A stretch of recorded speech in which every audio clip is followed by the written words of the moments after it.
What does the offseason hold? Because we're talking about how the sport is losing a lot of money, owners are losing a lot of money, potentially more teams are going to be for sale, and you have to wonder how that's going to factor into the kind of contracts that these owners are going to be willing to give out to the players in the offseason. I mean, is a team going to throw a lot of money at Marcus Stroman with everything that's going on in the world right now? I'm not so sure. As we get a nice true run double from J.D. Davis. Alonso drives it out to deep left field. You know what to say. No way. Hey everyone, welcome to another New York Mets franchise mode episode number 44. After in episode 43, I try to get cute once again and think, oh, maybe Paul Sewald can handle this bottom half of the order. And of course, Carson Kelly goes yard. That's happened a lot this year where it just feels like I go to a pitcher that I feel like could get it done. It's not one of my best pitchers. And then somebody I don't expect to beat me beats me. So I just have to keep that in mind as I go forward. Had the off day yesterday. We're back at it today, and we're going up against the Pittsburgh Pirates with Chris Archer on the mound. You see his record. You see the team's record. Pirates, expectations for them are not high at all this season, and we expect them to be probably one of the worst teams in baseball. And they weren't great last year either. So that's the way it has gone for Pittsburgh recently. And I just hope that, you know what, I could do the best that I can and put together a good game here, because I just talked about how I'll get beat by these unsung heroes, players I don't expect. I feel like the Pirates are going to have a lot of those guys that maybe I won't take as seriously as I would some players, where it's like, okay, I know that this guy's at the plate. I have to be extremely careful, not give him anything to hit. Don't throw this particular pitch in that count. Whereas the Pirates, I'm big, it's whatever. This guy's a no-name. I could just pitch it to him, and they might end up taking me yard. Because when you don't have the grace of bullpens, and you're playing on a higher difficulty, anything is possible. So you always have to keep that in the back of your mind. Oh, that one's hit shallow. No way JD's going to be able to get there. But can I get him at second? Probably not. Here's the throw. Not in time. Oh, Josh Bell lines one, gets past Cano. That's going to be an RBI hit. I mean, of course, the guy that got the very late jammed bloop double is going to end up scoring. It would have been nice if Cano could have made that play, but his range is definitely compromised at his advanced age. Oh, that was not a strike. Oh, come on now. Jeez Louise, that was a pretty bad one right there. Oh, almost plunked Cano. He didn't, but it was very close. Could have leaned into that one. Robbie wouldn't mind using another base run for Conforto.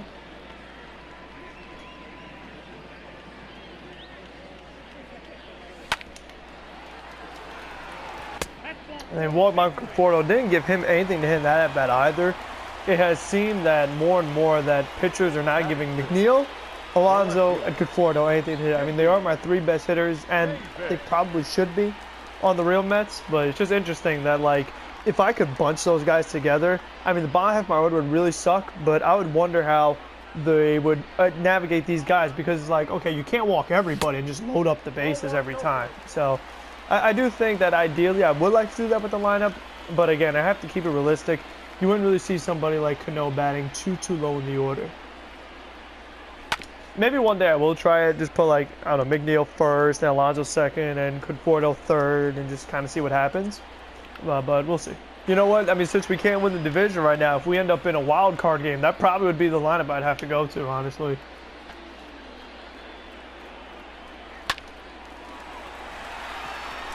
I'll take that nice little base hit from JD. Good. Couple runners on, nobody out. Ramos at the plate, so we have an early opportunity here against Chris Archer. Oh. Wow. Good okay. I mean, I feel like the PCI was kind of there, but I guess not. Ball 4, he walks Michael Wacha to walk a run in. Oh my goodness. That's how you tie up a game right there. I would gladly take that. Oh, McNeil got off the end of the bat, not far enough to get JD home. I mean, that's true strike hitting. He actually pitched McNeil really well there, especially considering how he just walked the pitcher to walk in a run. But he put, like, everything on the outside corner. I mean, pitches out of the strike zone, nothing really to drive at all. I think just facing Archer and Citi Field and the Mets and the Pirates and all that stuff, because I actually happened to go to the Met game last year. They were playing the Pirates in Citi Field, and Archer was on the mound. And I remember in the game I went to that Archer had a really tough first inning. I mean, the Mets, they had plenty of base runners on. It was kind of like this, where Archer's control was just out of whack. and he threw, I think it was like almost 40 pitches or something ridiculous in that first inning. And eventually, the Mets had gotten to a big lead. And in the ninth inning, they were just like, you know what, we have such a big lead. It's the Pirates. Let's just go to one of the minor league relievers. And I want to say it was like Drew Gagnon or whatever, but all of a sudden it's just like boom, home run, boom, home run. Then all of a sudden he went to Edwin Diaz because eventually it got that close because the minor league reliever couldn't, hang on to the lead. And I felt like Diaz was going to blow it, and they had like a really big lead too. And I was like, if I came to this game completely thinking that the Mets had this in the bag and they were going to blow it while I'm here, I would be so upset. But it didn't happen. Diaz just got out of it, and the Mets escaped with that victory. And I took the train. And when I was coming back home on the train, I had fallen asleep because, it's a long trip back. But when I woke up, I saw that the Mets had made the Marcus Stroman trade. And I was like, am I still sleeping? I mean, is there a typo or something? Why the heck did the Mets make the trade for Stroman? Because at that time, you know what? The Mets really weren't doing that well. When they were in that series against Pittsburgh, they still had a long way to go as far as getting back in it with the way the season was going. And I just felt like, shouldn't the Mets kind of be like, not really getting rid of more of their prospects with the way things are going right now. But you know what, that wasn't the case, and the tickets were pretty cheap compared to what they ended up becoming once the Mets got hot. Since they were doing poorly, I was like, you know what, since it doesn't cost that much, why not just go to a game, right? And all of a sudden, the tickets, they got higher because the Mets got a lot better. And I felt like that game was really a turning point for them that got them going. And I know, just funny just thinking about that and seeing the way that has translated in this video game right now with how many pitches Chris Archer has right now, how his control is kind of all out of whack. So I just thought that was very interesting. We try to talk about like the realism of these video games as far as portraying the players correctly. And I just think it's a fascinating thing to talk about. Especially because, I don't know, just like, I really didn't expect that. I have to be honest, when I woke up on that train and I saw it, I was like, what is this? Why did they make a trade for Stroman? But we don't really know if it worked out quite yet. Like, yes, the Mets definitely showed some improvements. At first, he wasn't doing much better than Vargas, but then eventually, things kind of came back to earth, and Stroman outpitched Vargas what he was doing with the Phillies. So I do want to see what this year has in store for Stroman. If baseball, I messed up really bad there. If baseball is able to get back on track here, it's a big year for him because obviously he's in the walk year. So he really has to prove himself if he wants to cash in with the money. And I wonder, you think about the whole controversy going on with Blake Snell right now and players and revenue sharing and all this stuff. What does the offseason hold? Because we're talking about how the sport is losing a lot of money. Owners are losing a lot of money. Potentially more teams are going to be for sale. And you have to wonder how that's going to factor into the kind of contracts that these owners are going to be willing to give out to the players in the offseason. I mean, is a team going to throw a lot of money at Marcus Stroman with everything that's going on in the world right now? I'm not so sure, as we get a nice 2-run double from J.D. Davis. But I just think that this next offseason is going to be very interesting. And I wish that the owners would, I mean, I understand it's not my money, but I just wish the owners would be a little more okay with what's going on and just kind of give in to what the players want. Only because I really don't want to see this whole drama thing go on with these arguments and debates about labor and all this stuff. And like I said in an interview I did with Team Left Jab about this potential of maybe like a strike or something, I really would hate to see that. Because it's like we've had so many obstacles health-wise just to try to get baseball back. And then to have it be held up by money now, that really would stink.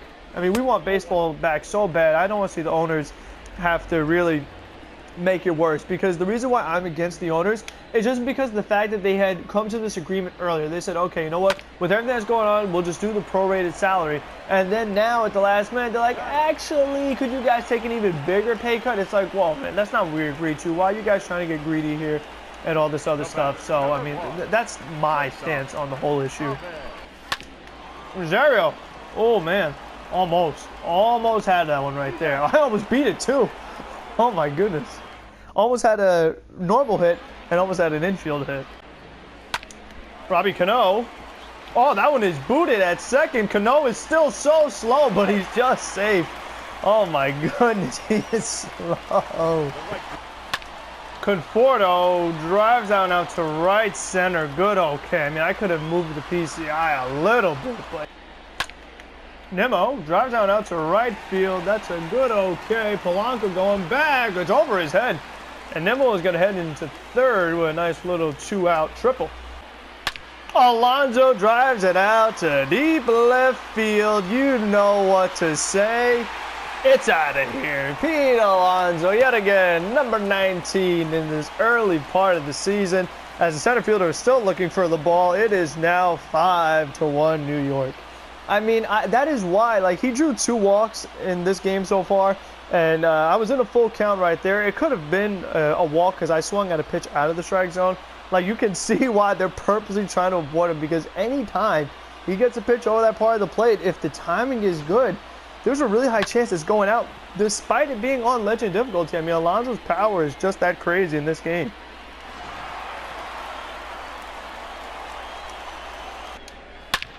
Josh Bell drives it out to right field. I mean, he's going to do that. He's the guy I'm on the lookout for.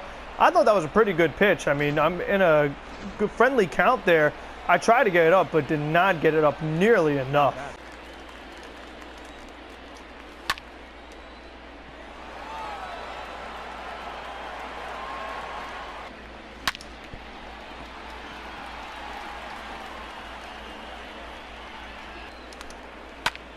There's my good old hanging slider, my best friend. No way. I mean, who is this? Who just hit a home run off me? Are you kidding me? Oh my God, Diaz. Kevin Kramer, of course he would hit the game-tying home run. I mean, why not? Nimmo gets a fastball right down the middle, late okay. I mean, oh my. I give up. I mean, I tried to put it up. I just missed the timing, so it goes down the middle. This is ridiculous. This is just such an embarrassing, frustrating loss. There is no way I should have lost this game. No way.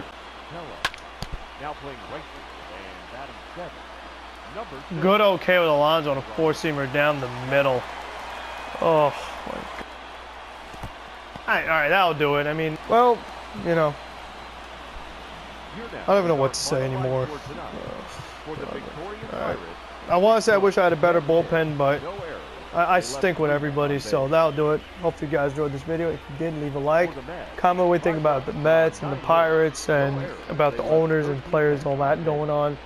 Subscribe to keep up with everything in the channel that will be happening. And until the next one, be safe, be smart, be healthy, and have a good one, everyone.